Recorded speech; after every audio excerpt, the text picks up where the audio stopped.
Hey everybody, in my last video talked about the 22 that I just built, the AR-22, because I found a dedicated barrel for a 22, and those were kind of rare.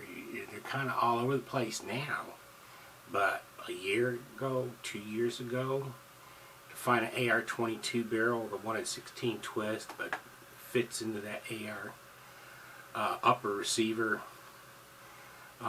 they were rare. So I built one. I used a Delton barrel at the time, 1 in 9 twist, a standard 5.56. And then when I built the 22, I didn't need that barrel anymore, so what can I say? I built another AR. Here it is.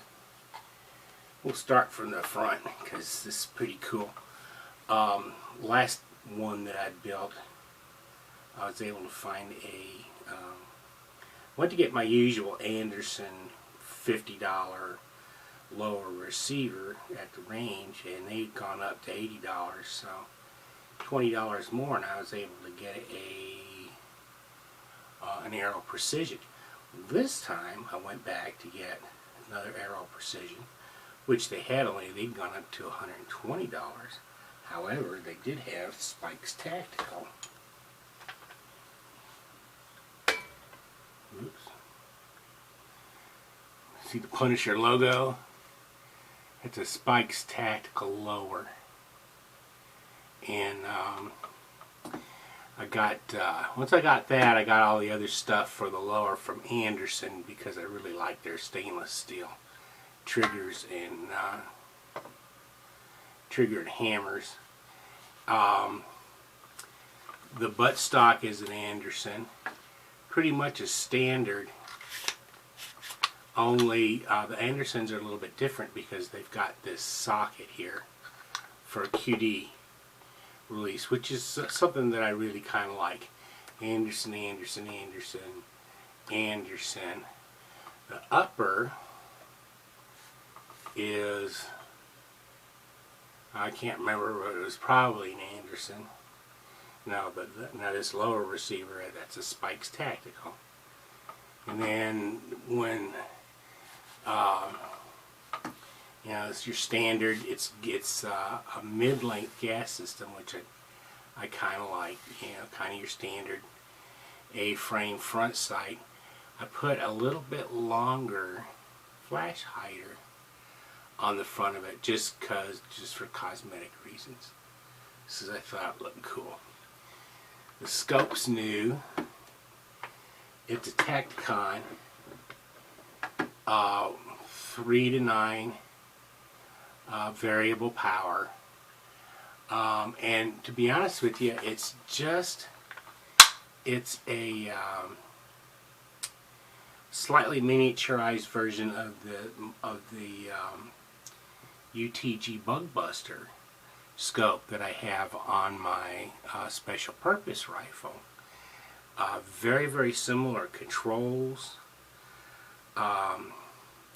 The turret's locked down. It can be loosened up so that you can reset the values.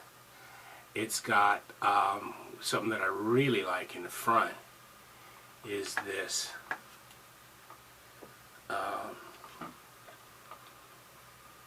parallax control. You can go from infinity to down to about 3 yards, and that keeps everything nice and clear depending on how far you're shooting, which, as far as I'm concerned, with a 3 to 9 pretty much makes this an LVPO as far as I'm concerned. I think it'll be just fine on this rifle, whether at the range or if I use it for home defense.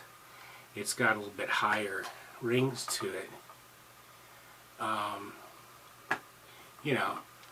to get over the front sight. Plus it's quick release, so I can pop this sucker off real easy.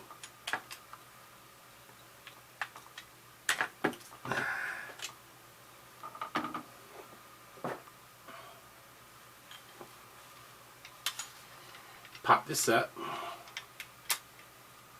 and And I've got iron sights. I've also got a carry handle for it. If I ever decide to go that route, I'm not too sure why, since I've got that really cool scope. But anyway, I put this all together just the other day. I was real tickled to find that Spike's Tactical Lower, because I only paid $100 for it at Range Incorporated. And when I went on their website, they were $120. So building is getting a little bit more expensive, and lower receivers in particular are kind of going up in price. Used to be able to get halfway decent one for $50, now they're running more like $100 for, you know, your base lower ones. If you want to be stupid, pay $200 or $300 for something with the right logo and crap on it. It's a lower receiver, you know. It's like socks, you know.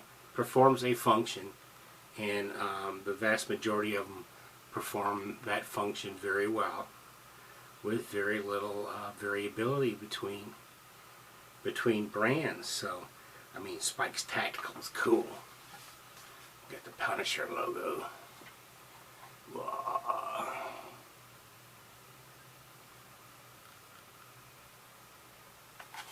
But that's about all you can say about it. It's not any better than the $50 Andersons that I used to buy. So, anywho, got another 5.56. Another thing I can say about this is that without the sights, this rifle came in at just under 7 pounds, 6 pounds 15 ounces, which I think is a minor accomplishment. I think has a lot to do with the fact that this is a pencil barrel and not a standard military profile barrel. It's cool. I like it. I plan on shooting it soon, and I'll let you know how that works. And in the meanwhile,